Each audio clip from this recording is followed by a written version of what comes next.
Hello friends, welcome to Farah Feeds. I hope you all are doing great. Today we are going to make a quick recipe with a fish. Usually fish we make it out with a tamarind based curry, but unusually we are going to try a recipe with this fish, which is most commonly called as the sangara fish, and it's a traditional recipe from my grandmom. So I will show you how to prepare this. It's a very easy recipe. So to begin with, we will add in our cinnamon, 2 cloves, 2 cardamom, 3 green chilies, and that's about it.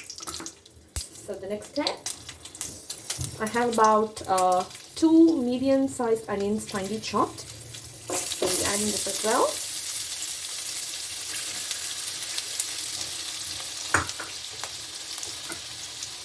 And then few mint leaves. This we will add it in the later stage. So we will wait for the onions to turn golden brown. Until it turns golden brown, then we will add in our ginger garlic paste. My onions have been fried to the golden brown perfection. So at this stage, we will add in our ginger garlic paste, which is roughly about 1 teaspoon. This is just good enough.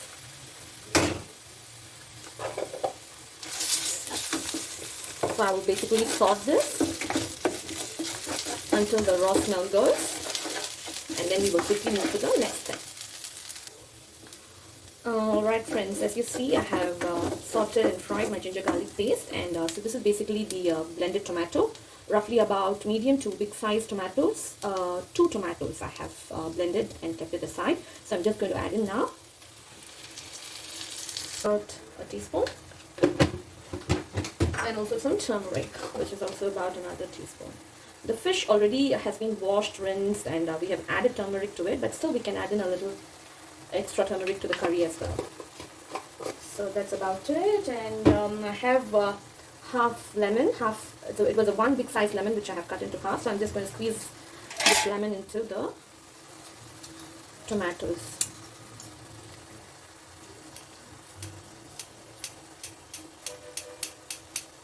Alright, so let us wait until the tomatoes cook very well, and once we see the oil separating in the base gravy, then we will add in our masala, the rest of the spices and all that.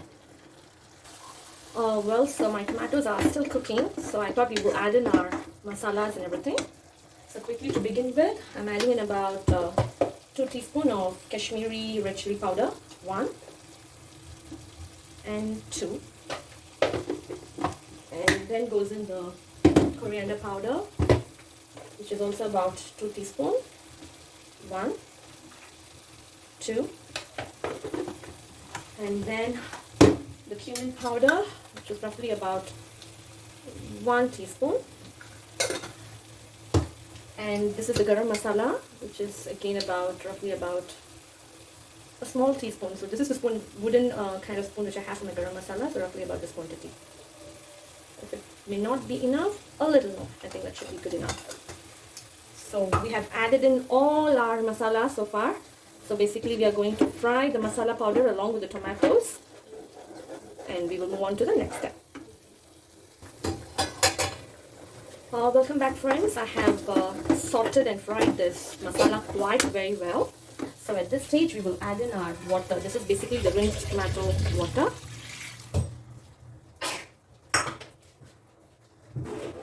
So as you see, I'm mixing it with the water, and let's see how much curry we basically need. So depending on the curry quantity that we need, we will adjust the water.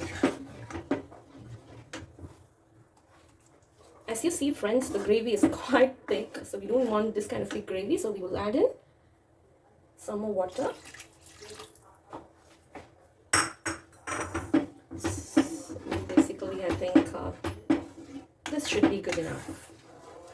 Once the curry starts to boil, we will add in the fish.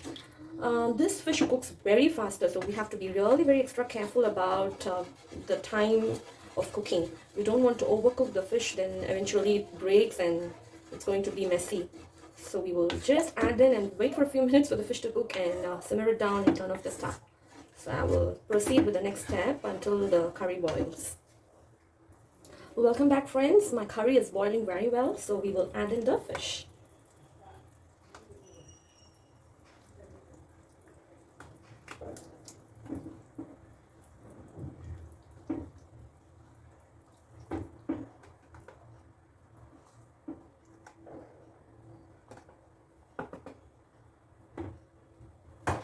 Alright, so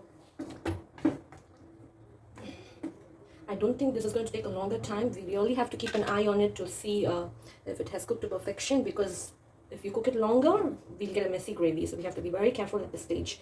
So we will add in some more mint leaves and a little bit more of coriander leaves at this stage.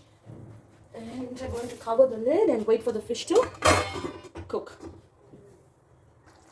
Welcome back, friends. My fish has been cooked, and I think it's just about 4 to 5 minutes, nothing more than that, because as I told you, this fish cooks really very faster. So after this, we're going to add in the coconut milk. As I always use, you see, this is the homemade Dabur coconut milk just for convenience, but if you want the fresh coconut milk, you can extract the fresh coconut milk and add to your curry.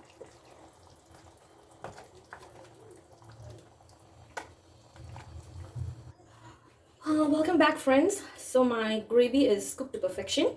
A little bit of extra salt was required, which I added, and my coconut milk was not enough, so I had to open in another carton of coconut milk and then added about half cup of coconut milk, because coconut milk gives the richness to this gravy. So it's very important that you add good amount of coconut milk to the gravy, and it's up to you. Once you can feel the aroma of the coconut oil and the flavor coming in from the gravy, you can stop it there.